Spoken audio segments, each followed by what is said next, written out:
special ed authority. Okay, so what could elite online courses at Stanford University possibly have in common with first graders playing games in a schoolyard in Jamaica? I mean, you'd think not much, right? Well, what if I told you they share a powerful secret to making learning actually stick? Let's dive in and uncover the universal principles of active learning that, it turns out, work everywhere, for everyone. Come on, we've all been there. Staring at the clock during a lecture, or, just completely zoning out on one of those endless video calls, just passively waiting for it all to be over. You know that feeling, right? That's the feeling of being a spectator in your own education. And this image, wow, it just perfectly captures those two extremes. On one side, you've got total disengagement, that one-way flow of information. On the other, pure, joyful engagement. Kids learning through movement, through interaction, and through play. The difference is absolutely night and day, and it really gets to the core of a massive challenge in education today.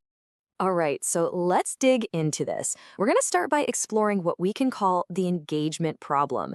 And that's really about the shift from just passively receiving information to actively participating in your own learning. The difference here seems simple, but it is so powerful. With passive learning, information is basically just thrown at you. You're just listening, maybe watching.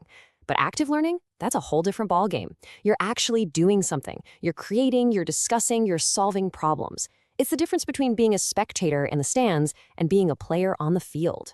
Okay, so how do we actually get on the field? For that, we're going to take a trip all the way to Jamaica, where a really powerful guide for primary school teachers reveals a foundational idea. Some of the most effective learning looks a whole lot like play. So what you're looking at here is a guide developed by UNICEF and Jamaica's Ministry of Education. And its entire goal is to use familiar, interactive games to teach the core curriculum. The whole thing is grounded in the idea that kids, and let's be honest, all of us, learn best when we're actually engaged. So what exactly is game-based learning? Well, the manual breaks it down into a few key things. You've got competition, right? That gives you a goal to shoot for. You have storytelling, which gives everything context.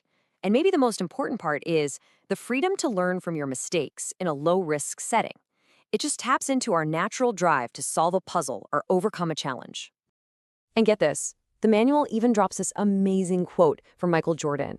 I mean, that just nails the whole vibe of this approach, doesn't it? When learning is fun and engaging, it doesn't feel like a chore. It feels like a game you actually want to win. But listen, this isn't just about having a good time for the sake of it. There's some really solid educational theory behind all the fun. First, there's constructivism. That's just a fancy way of saying we have to actively build our own knowledge. You can't just download it like a file. Then there's social interaction, which is absolutely crucial. We learn so much from each other. And finally, intrinsic motivation. That's the secret sauce. Games tap into our own internal drive to figure things out. But here's the thing. These ideas aren't just for kids on a playground. So now we're going to jump from that schoolyard in Jamaica all the way over to the online classrooms at Stanford University. We're going to see the exact same principles at work, just using different tools. This is what we're calling the active learning kill tool. All right, let's kick things off with collaboration. So at Stanford, you'll see things like digital breakout rooms and collaborative documents. Meanwhile, in Jamaica, it's all about small group activities and ring games. The technology is worlds apart, right? But the core idea? It's exactly the same. Learning is a team sport.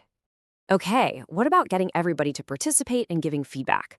At Stanford, they'll use digital audience polls for instant feedback and a text chat for Q&A. Over in the classroom in Jamaica, they're using clapping games like a physical call and response and conversation games like 20 questions. So you see, whether it's a high-tech click or a low-tech clap, the goal is the same. Break that one-way lecture and create a real two-way dialogue. And last but not least, let's talk about learning from each other, our peers. Stanford does this with, structured peer review assignments and brainstorming on virtual sticky notes. The playground version of that? Think team sports, where you have to learn from your teammates to win, or drama and role play, where you're building a scene together. The tools couldn't be more different, but the power of peer-to-peer learning is just universal. So, why should we care about all this? What's the big deal? Well, it's because the benefits of learning this way go way beyond just getting a good grade on a test.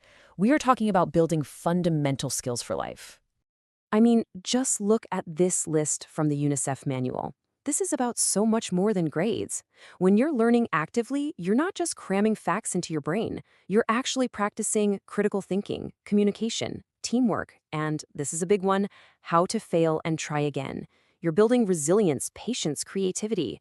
Honestly, these are the skills that actually matter out in the real world.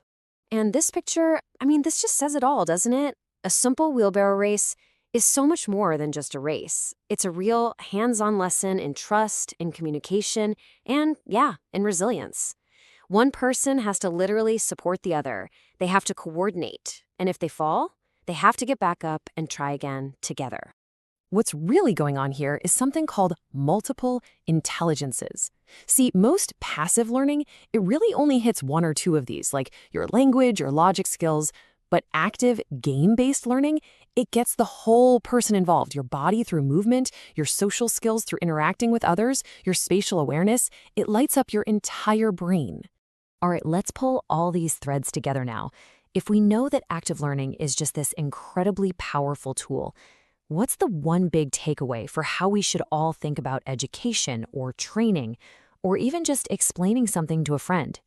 It really comes down to this one simple, powerful idea. Learning is not a spectator sport. You have to get off the sidelines and get in the game. And the best part is, you can put this into action anywhere with a pretty simple 4-step game plan. First step, define the goal. Like, what do you really want people to walk away with? Second, promote interaction. Pick an activity that gets people doing something, not just watching. Third, facilitate. Don't lecture. Your job is to be a guide, not a talking head. And finally, and this is key, reflect. Talk about what happened and connect it back to the main lesson. So the next time you find yourself needing to teach something or learn something new, or even just lead a meeting, don't just hit present. The real question you should be asking yourself is, how are you going to press play?